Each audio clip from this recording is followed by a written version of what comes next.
Hi. Okay, following on from the last episode, I said that at the end of 87 and the Trussardi thing with Middlebridge, Mick Ralph and John McDonnell had to close the doors. At this level of motorsport, having the doors pulled down on a team is a bit of an occupational hazard, really.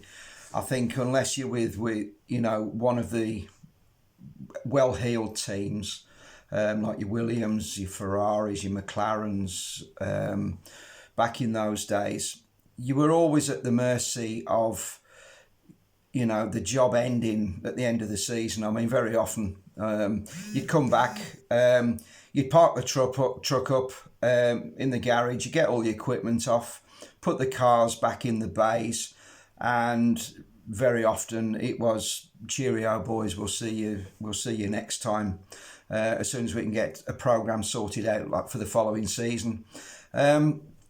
So myself, I went off, as I say, by then I'd got my HGV license, so I went off on general haulage things, and I was delivering food. I was delivering.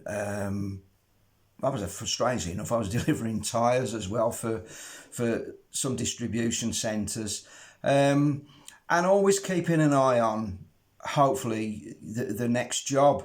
Mick Ralph at Middlebridge had said to me to keep in touch and see what was happening, but he thought that there would be a reasonable race programme in place for 1988. Well, as it turned out, they put something in place, but it wasn't going to be Formula One, but it was going to be a good effort in Formula 3. And they were going to run a 3-car team, which sounded great. So I headed off back to Bicester and to Middlebridge, and after a few months of not really doing anything, I hooked up with some of the original guys that I sort of left the time before. Martin Angeloni, Mark Hicks was there. Who else have we got? I'm just trying to look now. Ash Salis, he was another mechanic. Gene, who I'd later work with at Leighton House. But the big character in the garage there, and he was essentially put in charge by John and Mick to run the team, was Ray Bolter. Now, Ray Bolter is one of those who has a joke pretty well every 5 seconds of the day. And very often it was a case of, oh, shut up, Ray, you told us that one yesterday. But he's a funny guy. He's a lovely guy, Ray, and he was a good fella to have. He never cracked the whip, but he knew what he was doing. He'd been part of the Ram team, and you know what I'm talking about, Ray. But anyway, the cars came from Reynard. They put an order in from Reynard, and I can't remember. I think we had three 883s, because the Reynard factory was only around the corner from Middlebridge. So they got delivered in, and I think, again, my memory's hazy on these things, and I do come off the top of my head, I think they were VW Spice engines in these things. But we signed 3 drivers up. First one was a London guy called John Alcorn, and John had come through Formula Ford. I think he'd been pretty successful in that. We've got a Belgian lad called Arnaud Guyot, who I can't remember much about him before or since. But Arnaud was in the team. But then, for me, a fellow Brummie called Phil Andrews. And Phil was a cracking guy, and I keep in touch with Phil to this day. Phil, again, had come through the junior ranks in racing. But Phil's dad, Dave, had driven at Le Mans. He was quite a high flying guy at Lucas. who did a lot of ignition systems and everything. And of course, Lucas lights, batteries, everything like that. But yeah, Dave was a good driver in his own right, and Phil was a bit of a chip off the old block. And as I say, going down to the Bicester area, at least me and Phil spoke the same language and we could understand each other.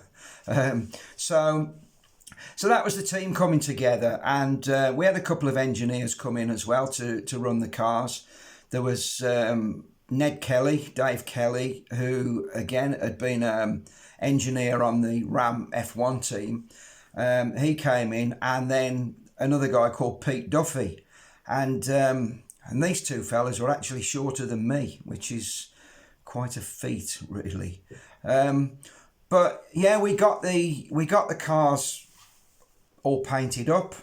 We went off on various test sessions because in F3 it's quite a full-on program with F3. You can be testing every week. You know, it used to get really busy. So again, off the top of my head, I think the first race that we did was at Brands Hatch, and John Alcorn actually he won that race. When we had the Trussardi car, the Trussardi colours it was unusual for those days, but it was actually a black and white halved paint job. They did that in later years with BAR with the Lucky Strike logos and everything, but we'd got a half and half car, and John Alcorn must have fancied the design on this, and so he got his various sponsors in, but we actually painted the car red one side, white the other side, and he looked good. And John won that race. He won the first race at Brands, and then I think we went on probably to Thruxton, and then maybe Snetterton. But by then, I was still wondering. I've still got a hankering for F1, and although I was thoroughly enjoying it at Middlebridge, but living in the Midlands, coming from where I do in Dudley, it was getting a bit of a drain on driving down to Bicester every single day, and this was in the days of before the M40. So I used to have to drive down through Birmingham, through Warwick, then through to Banbury, and then across country to Bicester. And at the time, I'd got a fabulous Allegro 1750 Sport. Now, if you've ever seen, owned, or remember one of those vehicles, they weren't the greatest. But it got me there and back. But during the week, what a lot of us tended to do was we would find digs in various places. And one in particular, Ned Kelly had got some... he'd found a room with a girl who actually worked in the RAF. And of course, there was RAF camps down at Bicester. And she wasn't around too often, but anyway, she was renting a room out. Ned said to me that there was a spare room if I was interested, so I took a room there, and it was just a bit of a place to put your head down during the week while we were testing, while we were racing, and I tended to go, you go home at weekends or whenever, but after that, I got word that there was possibly a job going at a Formula One team, and I was really interested in that. So what I would do is bring you up to speed on that in the next episode.